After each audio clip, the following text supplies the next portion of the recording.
All right, let's get straight into it. Is AI killing search engines like Google or Safari? Well, kinda, but not in the way you might think. Let's break this down. A few years ago, if you had a question, any question, you'd open Google, type it in, and scroll through 10 blog posts, 5 ads, and a few sketchy forums before maybe finding an answer. Now, you just ask ChatGPT, and boom, clear, direct answer. No pop ups, no SEO fluff, no cookie banners.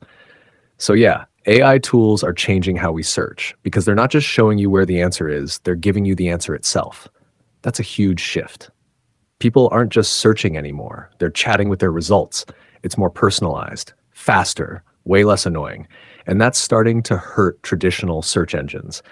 Google's already panicking. They're testing AI summaries, AI snippets, AI answers left and right because they know if people stop clicking links, ads don't get money. And if ads don't make money, Google bleeds cash.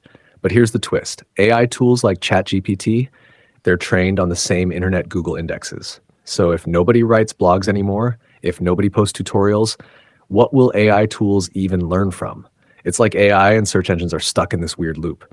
AI is replacing them, but also needs them. So what's the future? We might see a hybrid where AI gives you the answer, but also shows where it came from.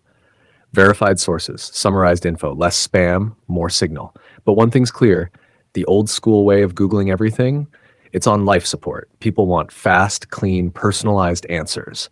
Not 10 tabs, 3 newsletters, and a CAPTCHA just to find out how to cook rice. So yeah, AI is changing the game.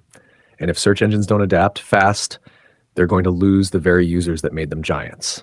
Let me know in the comments, have you stopped using Google for stuff you now ask AI? And do you trust the answers? This is just the beginning. Let's see where it goes.